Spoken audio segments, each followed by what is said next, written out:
All right, we've got Matt Kenseth. He's joined us here today, and he is driving the number 17 Valvoline Next Gen Ford for Roush Fenway Racing. Second in points, one victory on the season, and certainly you're not going to be able to hide anywhere this weekend wearing that shirt and that hat, but glad to have you in here with us. Talk about, we're down to 3 races before we reset. And I know you've got to be looking to get another W or 2 here down the road.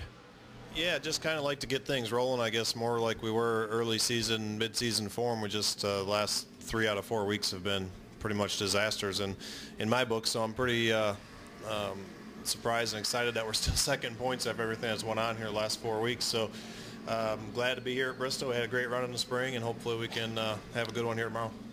Questions from Matt? If you have one, raise your hand. Not everybody at once. Over here, Mike Embry, and then we go to Nate and to David, okay? Mike Embry, speed.com. Is it easy being green? So far, I've only been green for 10 minutes, so so good. What's your impression of how the racing is going to be different, or do you think it will be with the track change? Well, I haven't been on a track yet, and I didn't really get to watch all of the truck race, so at this point I really don't have any idea. Whatever I told you would be totally fabricated because I just don't know yet. Let's go over here to Nate, then we'll go to David. Nate Ryan, USA Today. Matt, one of the big topics of discussion this week has been the rear suspensions and what people are doing to them to make the cars go faster. Greg and Jack both talked about that after the win last week at Michigan and said you guys were working in that area and having some success. Can you talk about what you know about it, and has it changed how the car drives, and do you feel like it's, where you guys are working is keeping you within the bounds of legality but also gaining speed toward where apparently the Hendrick cars are? Well, I guess that explains why our engineering department was so mad Monday when I talked to them. I didn't realize they were talking about all that. But I don't really talk about any technical stuff with the car, just because if there was any kind of advantage we were working on or trying to gain or get better than somebody, that would certainly give it all away as soon as it's in the media. So I don't really get into that. We're always working on our car within the rules as hard as we can, everything we can do from front to back to try to make it faster. So are you always comfortable that where they're working is not going to put you in a place where you can... Yeah, I mean, I always, I think that's, these days I don't think you can afford to have something illegal. You can see how huge the penalties are when you do. So I think we're always trying to work within those rules and work within the framework of NASCAR's rules. Get your cars go as fast as possible without crossing the line. David, do you have a question? Raise your hand. We'll go David, and we'll go over here to this gentleman here. Yeah, Matt, David Newton, ESPN.com.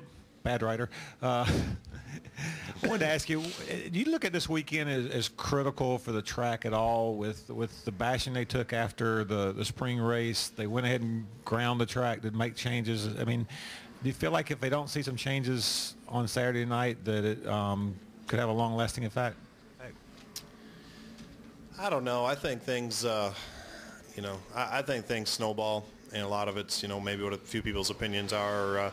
Obviously these days with social media and everybody on the internet and reading the stories. And, I mean, I think that has more to do with anything. I mean, I think that, if you didn't listen to the guy sitting next to you in the seat, I mean, I think everybody's got different opinions. I thought the race in the spring was pretty entertaining. I mean, it's not, everybody talks about the old Bristol and people knocking each other out of the way and fighting and all that stuff. Well, we raced these cars at Bristol before they reconfigured it, and there was hardly any passing. There wasn't any of that stuff. I mean, it was different. Things change over time, and I thought the race in the spring was pretty good. I mean, Brad won the race. We came out with the lead. I think after that last stop, we ran side by side for 10 or 15 laps, rubbed on each other a little bit, and he ended up getting the lead and getting a win. I mean, I thought that was great. I mean, but everybody's going to want something different. I mean, we tried to narrow the track up and take grooves away to take passing away.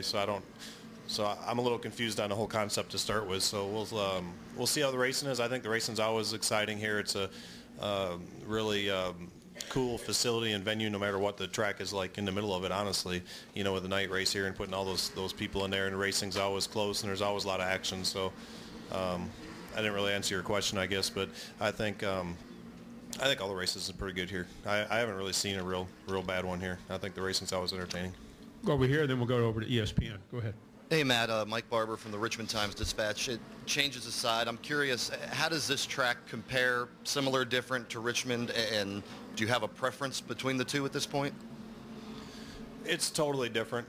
I mean, I've always really liked Richmond a lot. I've always really liked Bristol a lot, but they're totally different racetracks. Lately, we've ran really bad at Richmond. It's always been one of my favorite tracks, but we've ran really bad there, and we haven't ran as bad here. So usually, how you run is how you rate the racetracks, as much as you like or dislike, going to them. But I think they're both really great tracks and facilities and great events coming up right before the chase, being Saturday night races and all that. So I really like them both. Go ahead. Far right side here, Matt. Matt, hey. Alex Scoot, ESPN. Just a question for you in your experience at this track. What makes, from a driver's perspective, what makes a driver that gets around here really well? And did that change at all when the move was made to progressive banking? Are there traits now as a driver that you need more that you didn't before?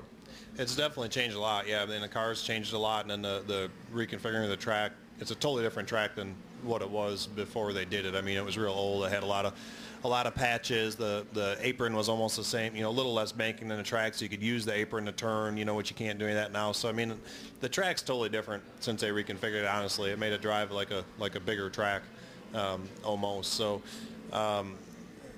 things change for driving style, from changing the racetrack, from changing the cars. All that stuff has changed a little bit. So first and foremost, having a fast car, helps your driving style a lot when you come here. So getting your car, turn better than everybody else's and still be able to get off the corner where you can pass is really the key, because people are going to be running as high as they can possibly run, and it's hard to finish that pass in the bottom. Right next door to Marty. Marty Smith, ESPN. Matt, how in competition does your expectation of your teammates differ as opposed to everybody else you're racing, in terms of giving room and being kind and the driver code and that type of thing?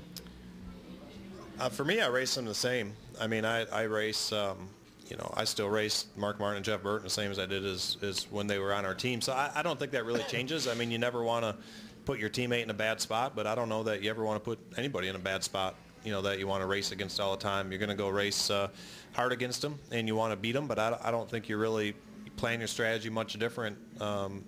Talladega and Daytona aside, that's a little bit different, when you're trying to work together and draft. But I think at the rest of the tracks, once they drop the green on the race, it's still one against 42, except for the two drafting tracks. Anybody else for Matt? All right. If anybody wants one of these green shirts, they might be selling them somewhere. Just let me know. I'll have Jessica or somebody run around, take your name, sizes, get you some. We'll be sure to do that, Matt. All right. You'll be the first. Yeah. Large, extra large? XL. XL, got it. Yes, sir. All right, thanks, guys.